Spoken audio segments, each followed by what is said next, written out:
Hello, welcome to today's episode of My Fair Lady.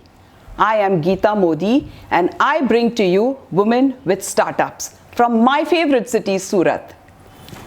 I love what Estelle Lauder said. She said, I never dreamt about success. I just worked for it. How true is that? A lot has been said about working women, women working, empowered women, women empowerment, and all that. But I am happy that the new generation of ladies who are starting on their entrepreneurial journey are just so young. Today we meet one such young lady. She is the founder of Think Young. This nurtures young entrepreneurs. So let's talk about her journey because she has even appeared on so many publications which are digital, as well as was awarded the Youngest Entrepreneur Award by the Indian Society of Management and Entrepreneurship. Let's welcome Kriya Doshi. Welcome Kriya to My Fair Lady. So happy to have you here. Thank you so much. It's a pleasure to be here. So of course, we have to hear about your journey. So let's start. How did you get the idea? How did it all begin and all that? Okay. So I have skipped a lot of careers starting from my school time. So I wanted to do science and then I did not continue with science and then I chose commerce. After that I was still confused whether to do BBA, BCom, all those very conventional careers that we have in Surat. And after which I started with BBA and my CFA level 1, that is a finance degree. Completed level 1, still was not satisfied with what career I want to do. And then did a little thing in marketing, a 1-year gig in marketing. Okay. That is where I realized that education is something which I am very passionate about. I started working towards it, went for my masters in entrepreneurship.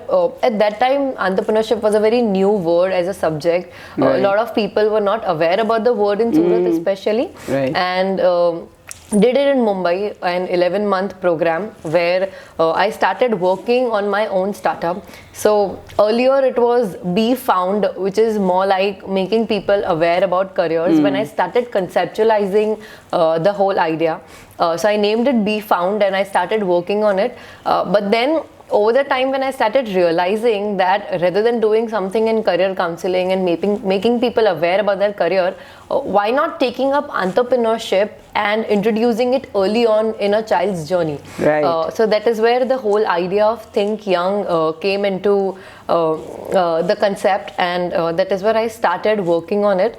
I guess May 2018 was the very first foundation of Think Young. Okay. And started working on it, and so far I'm here working in Mumbai and Surat both, and now due to COVID, thank God to COVID, we are pan-India now. We do nurture students across India. So you all are also pretty young. It's just about a couple of years that you have started. Yes. So when you started this journey, was there one moment, like, that phenomenal moment which you felt that, yes, this is what, I'm going to do all my life? I tell you one time when there was my very first grand finale. So what we do is we have this whole program, and at the end of the whole program we have this competition where these students have to pitch their own idea. Right. So they prepare their whole idea during the whole program and they have to present their idea at the grand finale. So at that point of time, when at the very first grand finale where these students were pitching their ideas and I was getting the feedback from the judges and from their parents, I realized, no, this is something which I definitely want to do throughout my whole life, be it it gives me money or not. I definitely want to keep on doing this throughout the whole journey. So that was one aha moment, if you say, and that made me realize that, okay, no, please continue what you are doing no matter what you want to do. So how old are your students or the people you take on? It starts from 11, but I had one child who was 9-year-old. Wow, amazing. So she was the youngest one so far, and we had 10 and a half, 11 so far. So 11 is the starting, but one child who was an entrepreneur was a 9-year-old as well. Okay. And has anyone gone on to do some work or business or something like that later on? Yes. So I tell you, these students have a lot of ideas and they keep on bombing with ideas. I want to do this, I want to do that. And then at the end of the whole journey, they pick up one and they do present that idea. So there are around 10-15 students who are currently in reality working on their idea. They have not become so big, but they are still working on it a little day by day, considering their academics and school and whatever they are doing. But yes, we have at least 10-15 students working so far on their startup ideas after the program. Oh, that is really great, isn't it? And do you feel that when you started working, a lot of people were telling you, giving you advice which was maybe against what you had thought about, and you still felt, no, you should go on? I don't remember any such advices, but I do remember how my journey was contradictory to every other sibling that I had, every other cousin that I have in my family. So none of them have worked on anything, none of them are doing anything. So convincing my dad that I want to do a master's in Mumbai was a big thing, firstly. Okay. And second thing was convincing him that I really want to build a startup and build something. Also, there was a time where I told him that I want to register this company and I'm pretty serious about it. So we registered it as private limited, and at that time I had all my uncles telling, why do you want to get into such a big chaos, and if you register it, it is going to be a big thing, and then there's this accounting and all those stuff, you are not so much capable of doing all those. So I do remember people telling me not to do something which I am currently doing so far, and I feel it is pretty well that I've done whatever it is. Yeah, because you have to do all this, otherwise how will it grow, and how do you make it prosper, right? Beyond that, like you're saying Mumbai, you're saying Pan India, all the different cities. Do you think the psyche of all these different cities is different when they talk about entrepreneurs or young minds or whatever?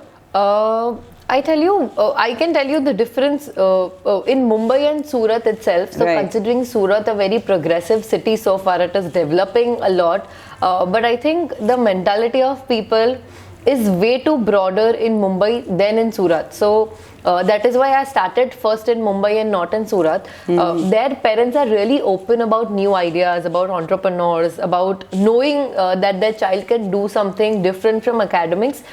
Here, I think there are very sizable people who are keen on doing something like this for the young kids. So they are like, business to hamare khoon mein hai, and they learn from their parents, they learn from their fathers. Why do we need a course for business?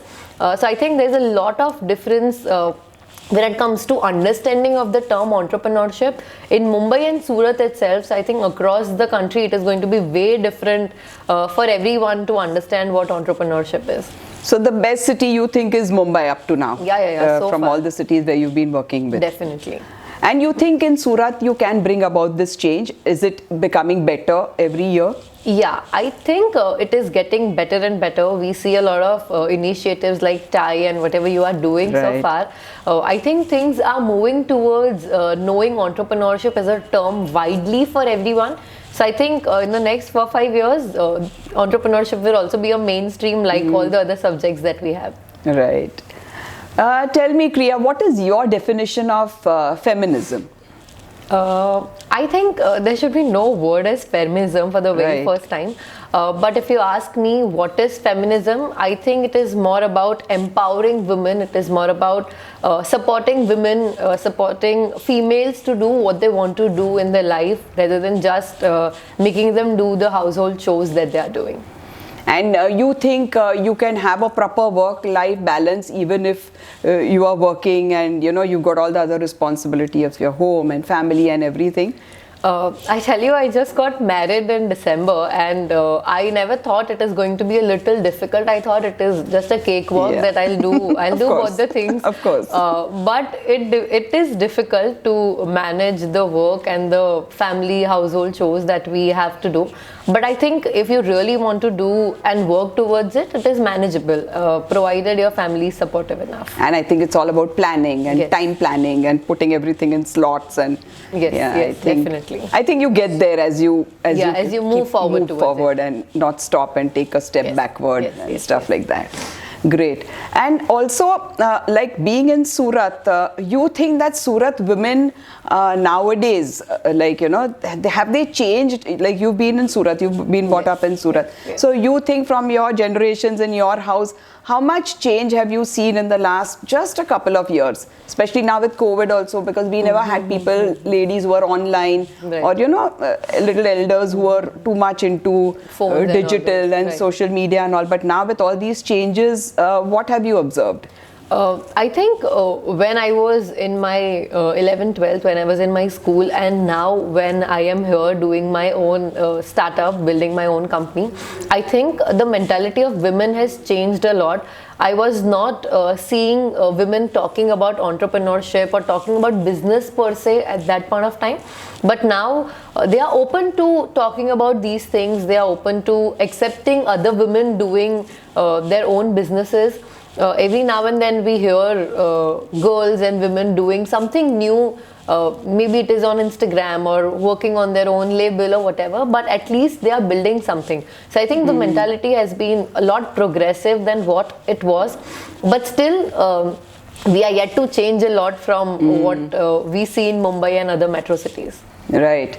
And I think a lot of young crowd also has come in from Mumbai, maybe after getting married, or from Delhi after getting married and setting, you know, or in the corporate sector when people move in. So I think this whole differences of cultures have sort of come into Surat, and it's changing Surat in a lot many ways than what we expected. So do you have to work a lot with the males or with the females, or with what you need to first educate the families, right? Yes. So the maximum, you know, whatever people are telling you, is the father not ready to believe, or is the mother not ready to believe? How do you feel that process goes? It is diverse in both the cities. In Mumbai, the mothers are not really understanding it. In Surat, the fathers are not really understanding it, because here in Surat, the fathers have a mentality that we have business in our bloods. I learned from my father. My child will also learn from me. And they'll follow the family business afterwards, things like that. And that is where we are lacking, that we are not having more innovative ideas in Surat. Comparison to Mumbai, I think mothers are more rigid, that no, why do we want to do something like this? Their fathers are really open that my child should do everything and anything that comes on their plate. I think they are more into corporates, and that is why there is this diversity there. And here we are more into business, and that is why we have that mindset of fathers here. So it is pretty diverse, both the places. So it's fun working actually with all the types, because it's so different. Yes. Okay. There is anything which you feel you want to give a message to the young entrepreneurs who are coming on board, and, you know, if they feel awestruck, or if they are feeling sort of, you know, not very confident or not very focused, what would you like to tell them? I think there is this one piece of advice that I can give to them, considering I'm not so senior to all of them who are trying to build their own venture.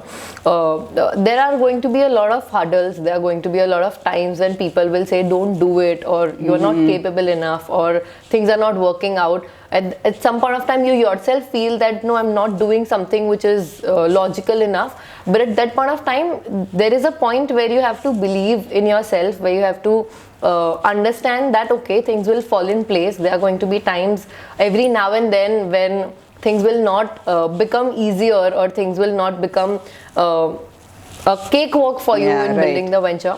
But I think believing in yourself, solving the problems, that is what entrepreneurship is all about. And that is where you build the whole venture over the time, learning throughout the whole journey. Also, if you just keep on believing on the impact that you have to build on the economy, on the society, on the world, I think income is definitely going to follow. Yes. A lot of times young entrepreneurs move towards building just income and wealth, and they forget about the impact that they have to create throughout the whole journey. So I think if you work towards making an impact and not just an income, true. it is way more easier for all of us to build a venture. Yeah. So I want to ask you one more thing, that when you had these pitch competitions, like you said, where the young minds pitch things, can you share any one idea which you really remember and which caught your mind that, oh my God, how could this one think about it? Okay, I tell you, it is very difficult because there are lots of Lots, I'm amazing sure there ideas. are, yeah, but like one which really just stayed with you. Okay, so there's this girl who was working on. I'll tell you two ideas. Okay. Okay. There's this girl who was just thinking on what is something that she wants to build, and then she realized that we have a lot of textile waste out there. Considering her mom was in fashion industry, so she knew there was a lot of textile waste coming out, which lands into landfill and it pollutes the whole environment. True. So that is where she wanted to build a venture where she takes up all those textile wastes and creates something beautiful out of it, using the backward caste or the backward society which are not getting the job. So she wanted to curb unemployment along with the textile waste.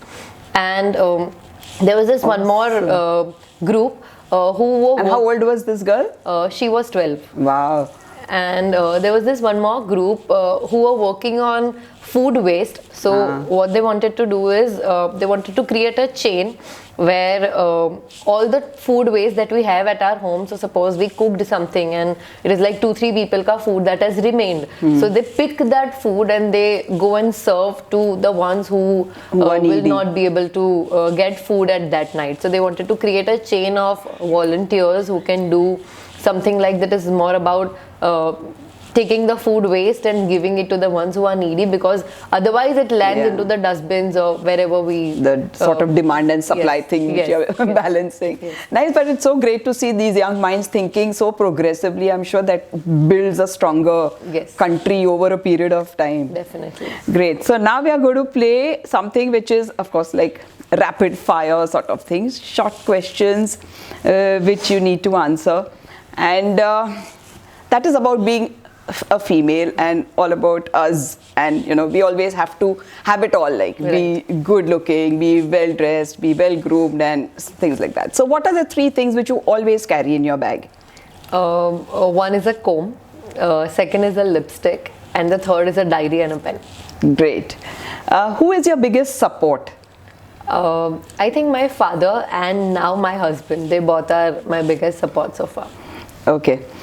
Do you have a ritual like which is a long ritual, or like your daily ritual is for how long?